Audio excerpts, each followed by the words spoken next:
Namaskar, I am Mayur Bonkile from Mumbai, India. Back on our virtual plane now and travel to India again, where we'll meet our second contestant from there, and that's Mayur Bonkil. Mayur, if you're ready, the stage is yours. Once upon a time, no, this happened last month. I went to my village during holidays to meet my parents. My father, a farmer, was worried due to changing rain pattern. In recent year, maximum rainfall happened at the start of the season or its end, affecting India's crop yield. This is not the only issue.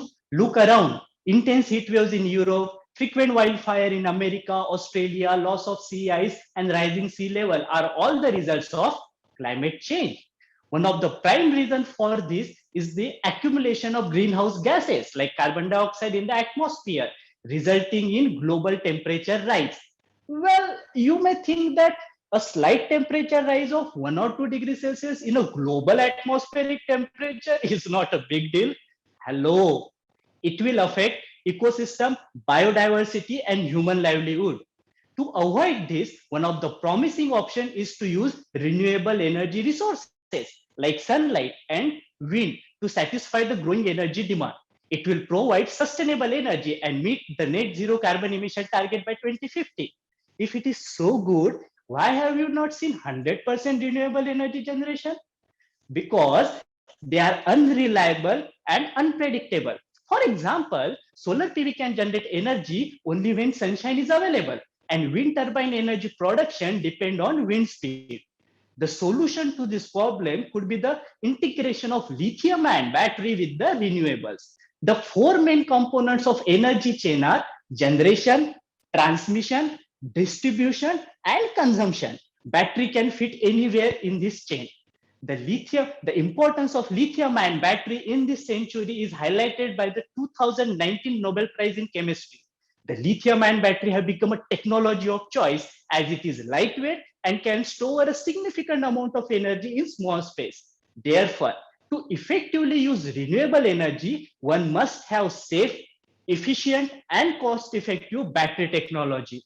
My brothers and sisters, it's time to shift from fossil fuels to renewable plus energy storage systems.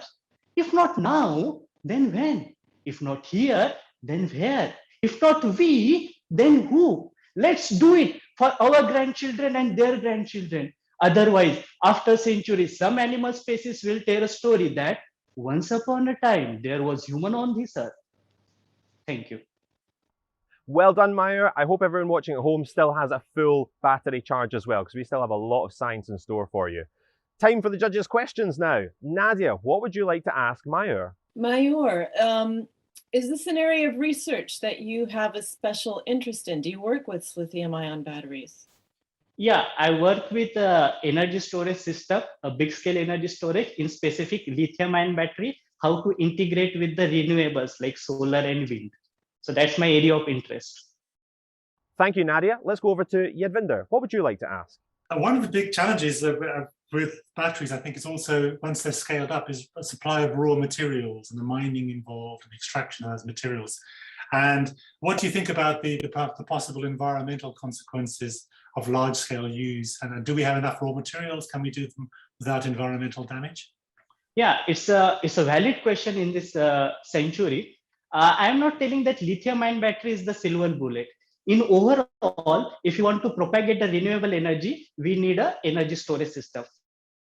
First point. Second, due to electric vehicle popularity, the lithium-ion battery become quite commercial. Though it is costly, but prices are going down. You are right. It requires cobalt, nickel, and other precious materials. And extracting and mining those are the environmental challenge. I agree with that. But slowly, as the research is going on in energy storage and overall battery, we are coming with new chemistries like sodium ion battery or flow battery or different kind of chemistry that don't require such a precious metals and that can be available everywhere. Right now, yes, it is a challenge. But if you see 20 year or 50 year down the line, as the research progress, we will have different kind of chemistry that will not require such a precious metals.